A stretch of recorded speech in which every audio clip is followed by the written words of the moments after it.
Okay, so we've done some leveling, we've done some filing, we've done some end dressing, and we have re-crowned them. Now, it is not perfect. I can tell you that for sure, that there is still going to be some little rock here and there, because I'm not going that deep into this just yet.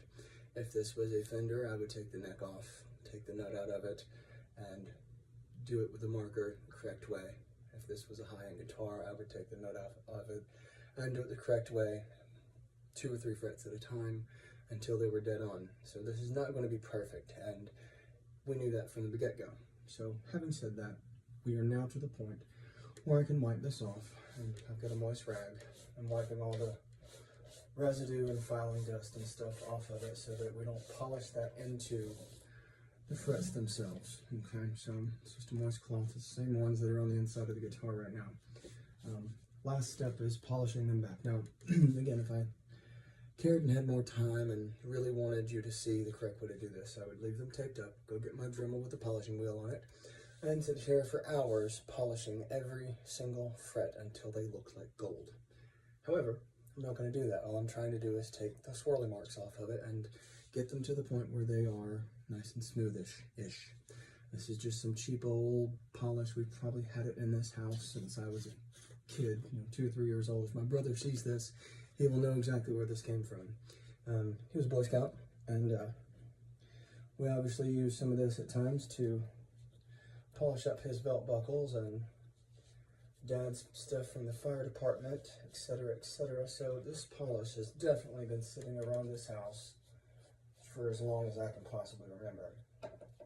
All I'm doing is getting enough on it so that I can use my rag and I'll spread it around. Notice that it's foamy because I shook it up so much that it is now foamy. Good thing for me, not if I was using a Dremel. So I'm going to spread it around with my rag, and you can immediately see what it does. And I'm trying to not only file and polish in the same direction. I usually level in one direction, maybe in a slight angle, and then when I go to try and fine polish or fine sand them back to getting to a level, I usually start going same way, parallel as the front wire. Start perpendicular to cut, go back parallel when you want to start to redress them, putting them back to not having grooves in them, which is what I did. So when I get, finer sanding pieces of paper, we start going this way instead of that way, because we want to put the marks this way. That way the strings can move back and forth over the frets and not catch. And whatever burrs we do find, we'll notice immediately instead of having to track them down manually. So you really can't see it, but this is going to make a huge difference in just a couple seconds, which it already has. I'm going to lift it up so you can see. But that is just a little bit of polish in the last couple seconds.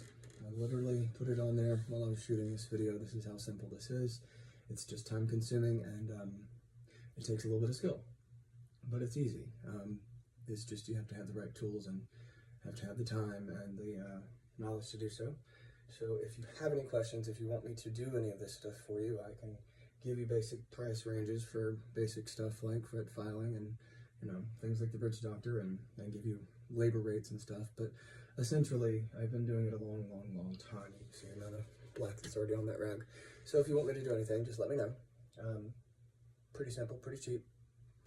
Saves you a lot of time, makes it a much better playing guitar. So if you have a cheap old guitar laying around and you want to give it to somebody, but you want to make it something better than it was when it was given to you or when you bought it, holler at me. I'll make it better for you. I've got a lot of pawn shop guitars that play better than my $1,000 Fenders, in all honesty.